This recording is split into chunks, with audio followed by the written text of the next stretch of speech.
Magandang araw, narito po ang latest update natin hinggil nga sa tropical storm na si Paulo.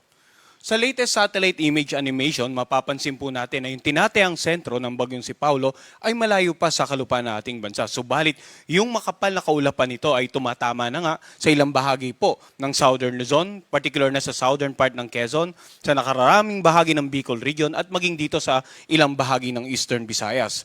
Kaninang alauna ng hapon, ang sentro ng bagyong si Paulo ay tinatayang nasa layong 530 kilometers silangan ng Infanta, Quezon.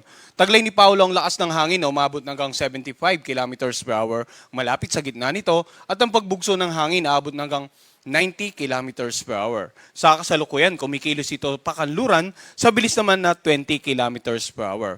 Bagamat malayo pa ngayon tinatayang sentro, may mga nakataas na po tayong tropical cyclone wind signals sa ilang bahagi po ng ating bansa. Ito ngayon, yung titingnan natin muna ay kung ano yung magiging pagkilos ng bagyong si Paulo in the next 2 to 3 days.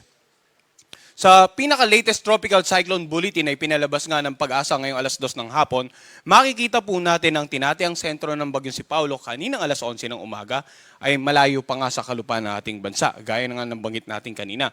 Subalit inaasa natin na bukas ng umaga ay posibleng nandito na siya sa vicinity ng Santiago Isabela. So kung titingnan po natin yung ating forecast track, ang sentro ng bagyong si Paulo ay posible pong maglandfall sa either the Isabela, Aurora area. So dapat po yung mga lalawigan or mga bayan sa silangang bahagi po ng Isabela at ng Aurora ay maging handa sa potential landfall scenario bukas ng umaga.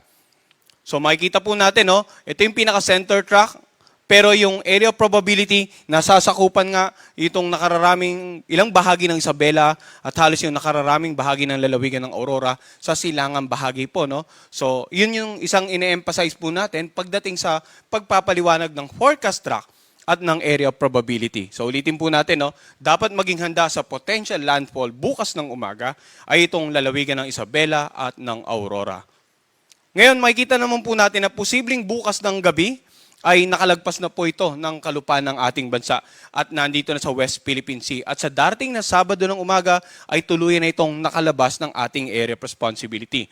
Ngayon, mapapansin natin, anong kategorya ba or lakas ang bagyo bago ito inaasang maglandfall nga sa ating bansa? Posibleng umabot po ito ng severe tropical storm category. Sa ngayon, tropical storm category, then sa paglandfall, we're not ruling out the possibility na baka lumakas pa ito. Kaya't ang pag-i-issue po natin ng Tropical Cyclone Bulletin simula ngayong araw ay every 3 hours na po.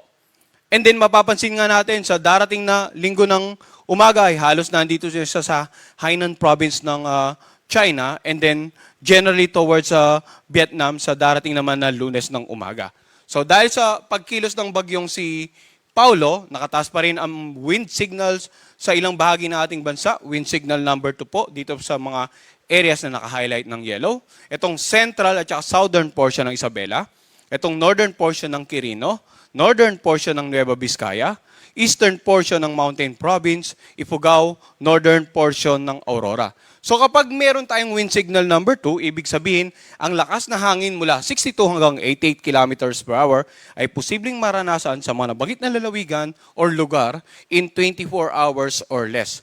So baka isipin ng mga kababayan natin, signal number 2 na tayo pero wala pa tayong nararamdaman na sama ng panahon. No? Meron po tayong lead time or palugit. So pag signal number 2, 24 hours or less bago natin tuluyang maranasan yung lakas ng hangin associated with the wind signal. So makakapag-prepare pa po tayo hanggat maaga simula ngayong araw, hindi po ba?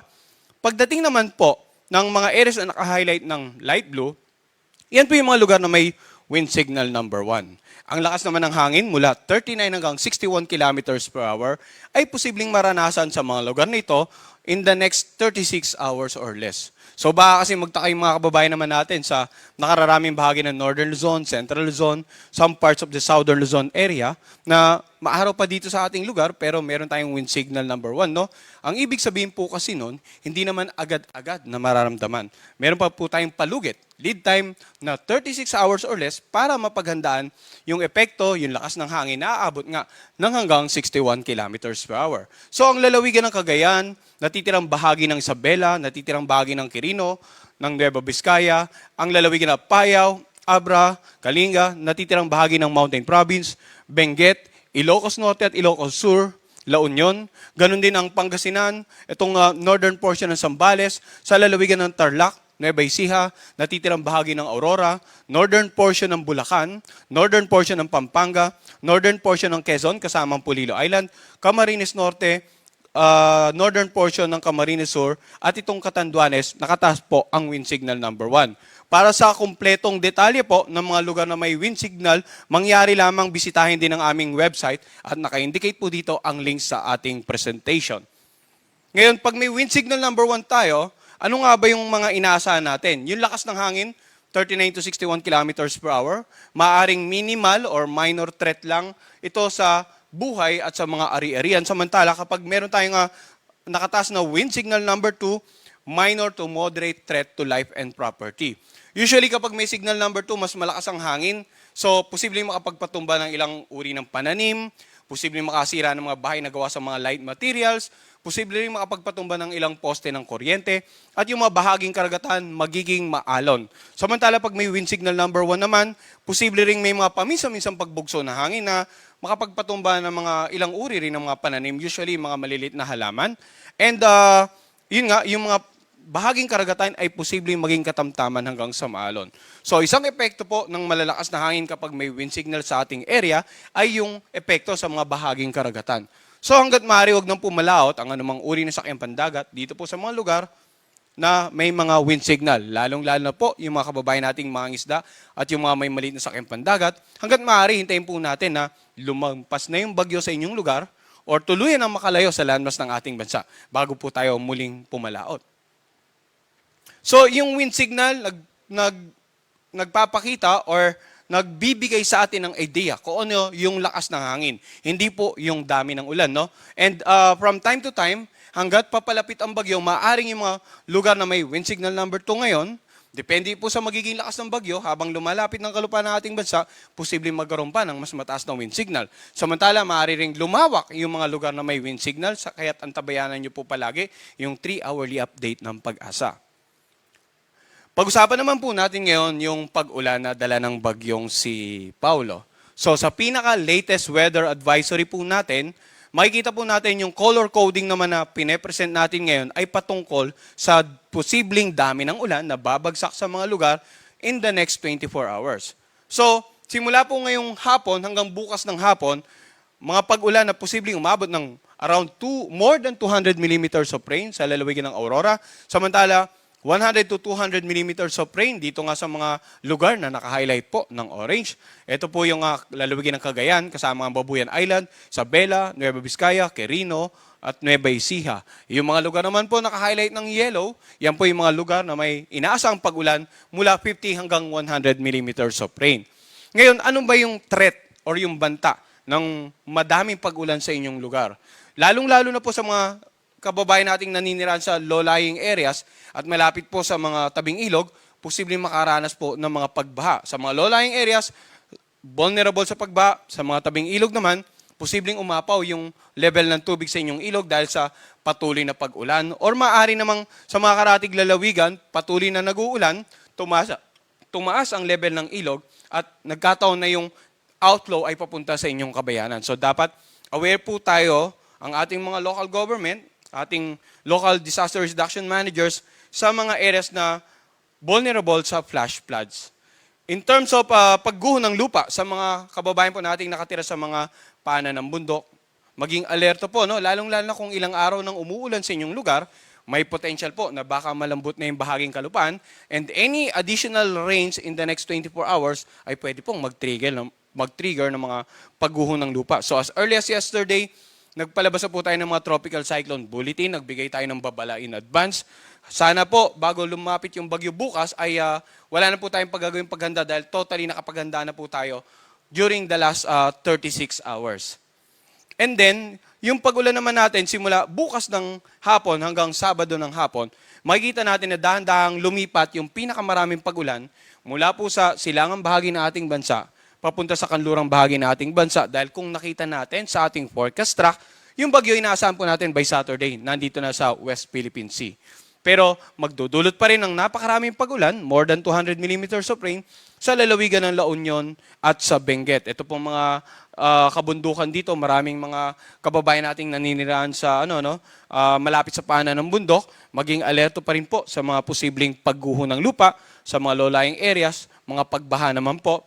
Areas na naka-highlight ng orange, 100 to 200 millimeters of rain, posible naman sa Abra, Ilocos Sur, Mountain Province, Kalinga, Ifugao, sa lalawigan ng Isabela, Nueva Vizcaya, Quirino, Aurora, Pangasinan at Zambales. Samantala, yung naka-highlight po ng yellow, ang mga pag-ulan posibleng umabot ng 50 to 100 millimeters of rain.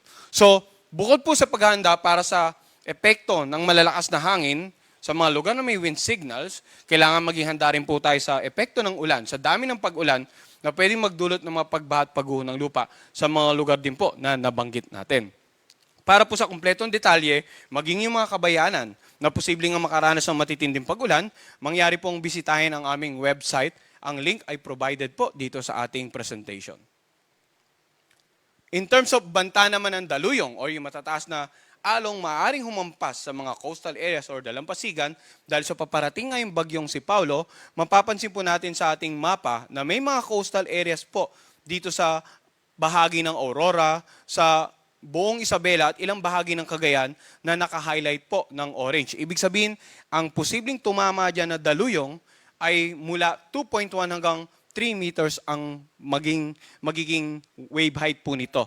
Samantala, sa mga lugar or coastal areas na naka-highlight naman ng yellow, ang posibleng pagtaas ng alon ay mula 1 hanggang 2 meters. So, hanggang ngayon, or hanggat maaga pa, as much as possible, yung mga kababayan po natin sa mga coastal areas na ito, either lumikas sa mas mataas na lugar, or kung sa tingin naman po nila ay safe sa banta ng daluyong, kumbaga may kataasan yung coastal community, ay isecure po yung kanilang mga bangkas. Itali po para hindi naman po tangayin ng malalakas na pag-alon papunta sa laot at masira ang kanilang mga sasakyang pandagat. So every 3 hours po, nagbibigay tayo ng update regarding Tropical Storm Paulo. Ang susunod po nating Tropical Cyclone Bulletin ay papalabas naman mamayang alas 5 ng hapon. Yan po muna ang latest mula dito sa Pag-asa Weather Forecasting Center.